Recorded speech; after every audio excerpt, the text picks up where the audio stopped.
Do you constantly hear a heavy, exhausting voice in your head telling you that you should be working out, you should be studying, or you should be building a better future? The problem with living your life based on what you feel obligated to do is that it transforms your greatest dreams into unbearable burdens, fueling endless procrastination. If you are tired of carrying the crushing weight of your own guilt, this story will hand you the exact key to breaking those invisible chains. Stay with me until the end. At the edge of a quiet forest lived a woodcutter named Elian. Every morning before the sun fully rose, he would open his eyes and feel tired already. Not in his body, but deep inside his chest, like something heavy was sitting there. He stayed in bed for a moment, staring at the ceiling, while a familiar voice began its slow pressure. You should get up. You should work harder today. You should fix the roof. You should do more. He sat up, ran his hands over his face, and looked at the axe resting against the wall. The roof needed repair. The firewood pile was too small. Winter was coming. These things mattered to him. He cared. But somehow, the more he repeated what he should do, the harder it became to actually move. He stepped outside into the cold morning air, walked to the chopping block, and placed a log in front of him. He lifted the axe, then paused. His arms felt heavy, as if he had already worked for hours.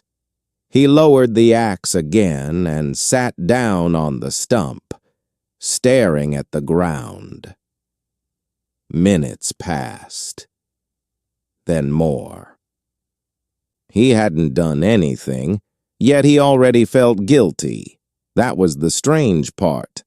The work was not what drained him. The guilt was. So let me ask you something.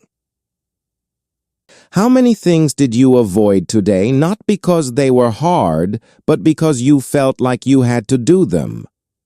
My friend, this story is about you. Elian thought he was lazy. He thought he lacked discipline, but he was wrong. The real weight he carried was a single word. Elian stayed on that stump longer than he wanted to admit. The sun climbed higher, warming the ground, but it did not warm him. He leaned forward, elbows on his knees, and picked up a small piece of wood, turning it slowly in his hands as if the answer might be hidden inside it. Then the voice returned, softer this time, but sharper. You should have started already. You're wasting time again. He dropped the wood, stood up quickly, almost in anger, and grabbed the axe with both hands. This time he forced himself to swing. The blade hit the log with a dull crack, splitting it unevenly. He swung again, faster now, trying to escape the voice by moving his body harder. For a few moments, there was only the sound of wood breaking, breath growing heavier, and the rhythm of effort pushing everything else away. But it didn't last. After a few swings, his shoulders tightened, his grip weakened, and the weight returned, not in the axe, but inside him. He stopped again, breathing hard, staring at the half-cut log like it had defeated him. The same thought rose up, familiar and cold. You should be stronger than this. And that was the pattern. He would sit, feel guilty, force himself to act, then collapse again under the same invisible pressure. It was not a lack of effort.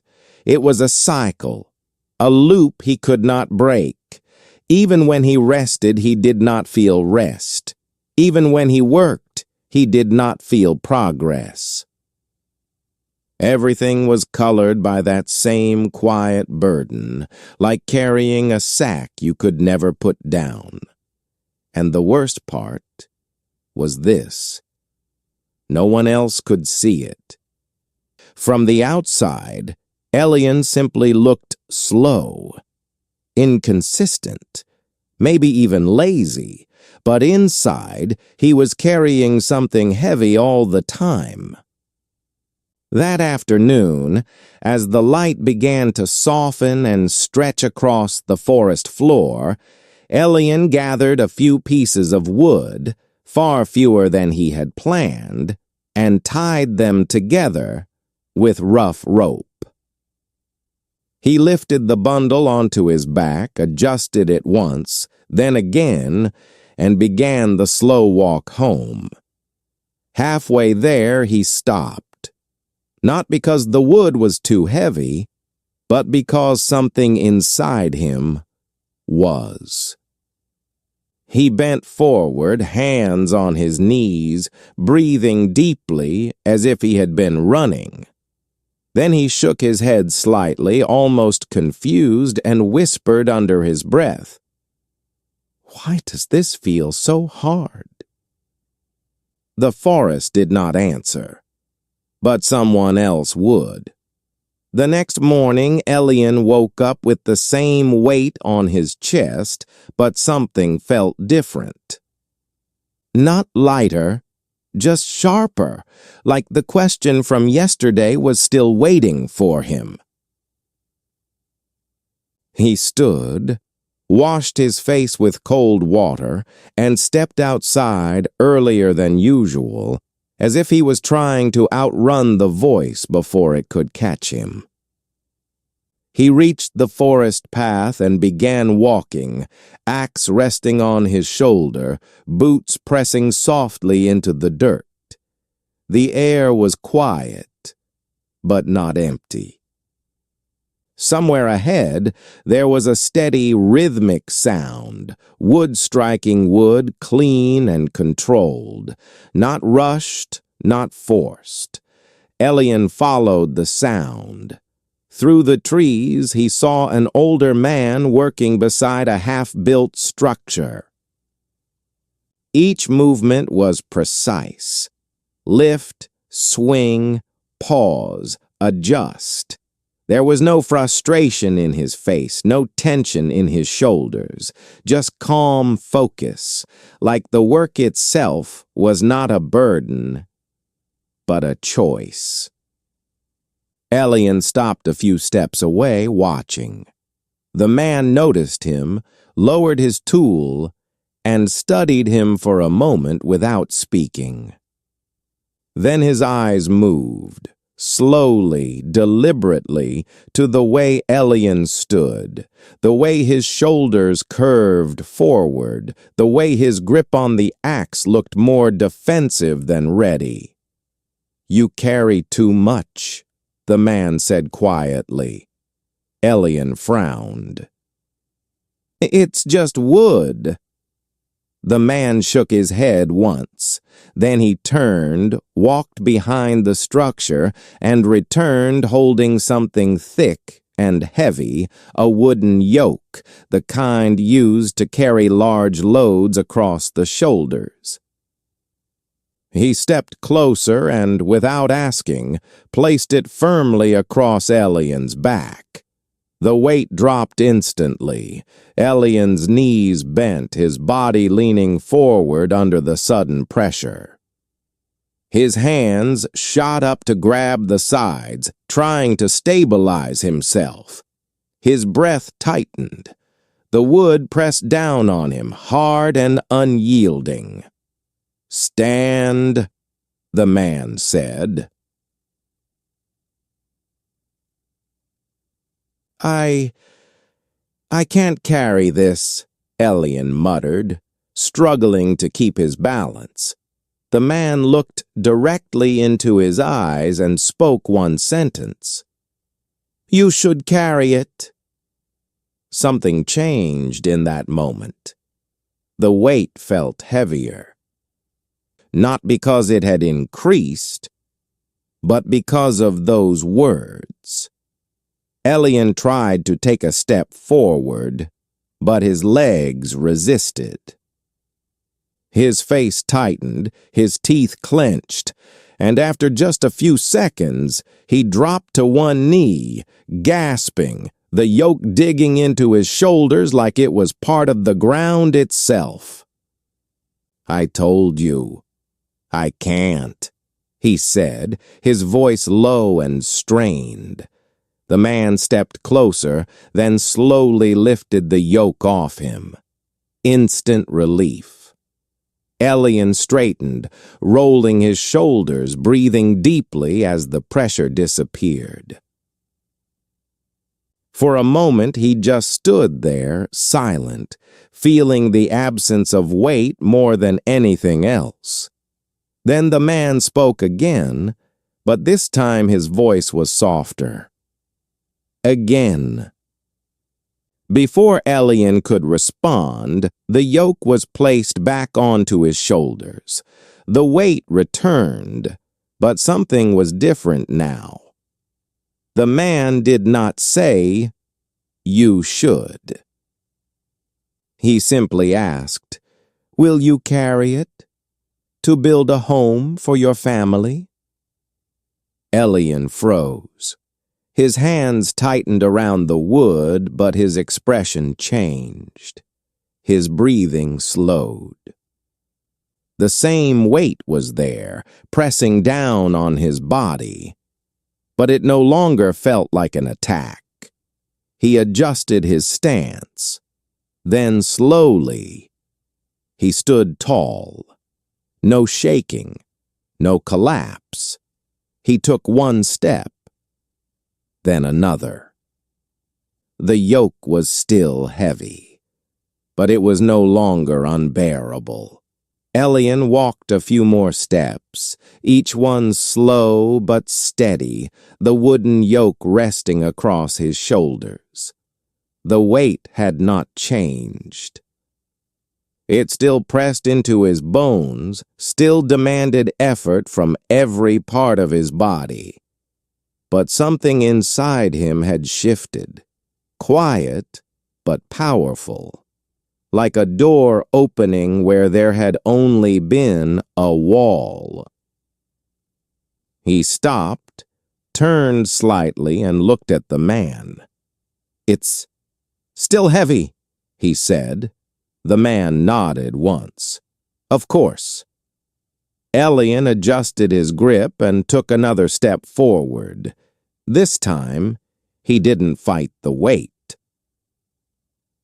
He accepted it, not as something forced onto him, but as something he had agreed to carry.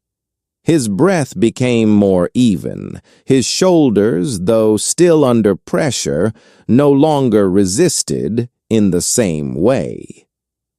And that was the difference. The man walked beside him now, calm and steady. "Yesterday," he said, "you carried your work the same way." Elian frowned. "No. Yesterday felt worse." The man glanced at him. "Because yesterday, you believed you had no choice." Those words landed deeper than the weight itself. Elian stopped walking. For a moment, the forest around them felt completely still, as if even the wind was waiting. He lowered the yoke carefully to the ground and stood there staring at it. The same object, the same weight. But now it looked different. Not like a punishment, like a decision. The man stepped closer, resting a hand lightly on the wood. "There is a strange truth," he said. "The body feels the weight, but the mind decides how heavy it is." Elian swallowed, his thoughts beginning to rearrange themselves. Images from his days flashed through him, the bed, the axe, the stump, the voice repeating the same word over and over. "You should, you should, you should." He shook his head slightly, almost in disbelief. "So, I've been doing this to myself." The man didn't answer directly. Instead, he asked, "When you repair your roof, is it because someone forces you?" Elian hesitated. "No." "When you cut wood for winter, is it a punishment?" "No." The man held his gaze. "Then why do you speak to yourself like a prisoner?" Silence. Elian looked down at his hands, rough and capable, the same hands that had felt so weak just yesterday. He clenched them once, then slowly released them, as if letting go of something invisible. "I thought it would push me," he said quietly. "And did it?" Elian exhaled, long and honest. "No. It stopped me." The man gave a small nod, as if this was the answer he had been waiting for. "Pressure can move a man," he said, "but only for a moment. Choice moves him for a lifetime." Elian looked at the yoke again. This time he didn't hesitate. He bent his knees, slid his arms under it, and lifted it back onto his shoulders. The wood settled into place, firm and real. He stood up straight, adjusted his balance, and without being told, he started walking. Not because he had to, because he chose to. And something unexpected happened in that moment. The weight felt lighter, not gone. Not easy, but different.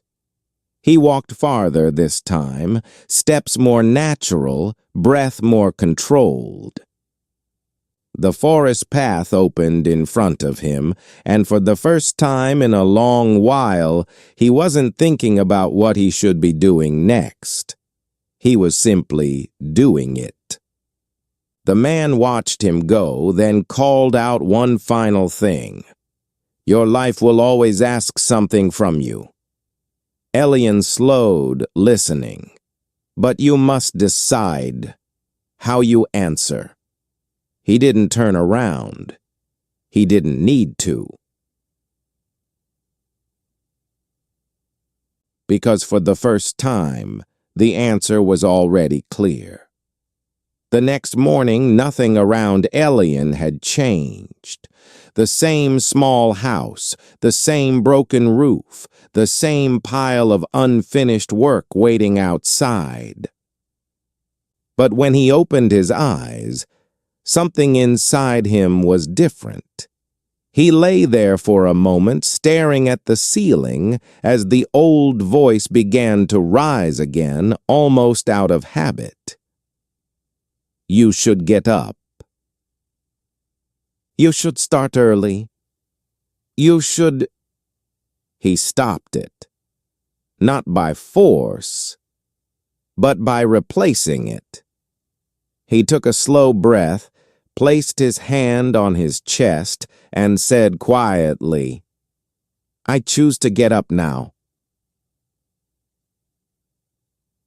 The words felt strange at first, like wearing new clothes that didn't quite fit yet. But they did something the old words never could. They gave him space. He sat up, planted his feet on the floor, and stood without that familiar resistance pulling him back. The tasks were still there, waiting, The effort was still required, but the invisible pressure was gone. Outside, the morning air felt the same, but he didn't. He walked to the chopping block, picked up the axe, and paused for just a second. Not because he was stuck, but because he was deciding. "I choose to cut this wood," he said under his breath. Then he swung. The sound of the axe striking clean through the log echoed into the trees, sharp and clear. He lifted it again, swung again. Not faster, not harder, just steady. Minutes passed, then more. The rhythm came naturally now, like his body no longer needed to fight his mind just to move. The work was still work, but it was no longer a punishment, and something surprising began to happen. He didn't feel drained. He felt engaged. By midday, the woodpile had grown larger than it had in weeks.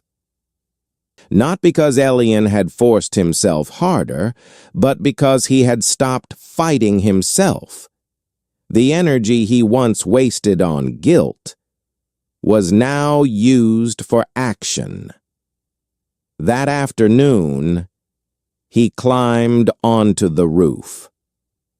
The wind brushed against his face as he balanced carefully, hammer in hand. For a brief moment, the old voice tried again. "You should have fixed this sooner." He smiled slightly. "I choose to fix it now." And just like that, the weight disappeared again. Days passed, then weeks. The changes were not dramatic from the outside, but inside, everything had shifted. Elian no longer dragged himself through his life. He walked into it. Each task began with the same quiet decision, repeated again and again until it became natural. Not "I have to," not "I should," but "I choose." And with that simple shift, his work grew stronger. His home became stable. His body moved with purpose. But more importantly, his mind became quiet. No more constant pressure, no more endless guilt, no more invisible chains, just action and peace. Now let me speak to you directly. My friend, this story is about you. There are things in your life right now that matter to you, things you keep delaying. Not because you are lazy, but because somewhere inside, you are still speaking the language of obligation. So here are 3 simple rules, not to control you, but to give your power back. First, remove the word should. It sounds helpful, but it carries weight. It creates resistance. It turns desire into pressure. Second, accept that you always have a choice. Even when something is necessary, the moment you choose it, it becomes yours again. Third, own your actions completely, not halfway, not with hesitation. When you act, act as someone who decided to be there. Because the truth is simple. You don't need more discipline. You don't need more motivation. You need ownership. So the next time that voice appears in your mind, pause and change one word. "I should" becomes "I choose to." Say it slowly. Mean it, and then move. Because the weight you feel was never in the work. It was in the way you carried it. And you can change that, starting now.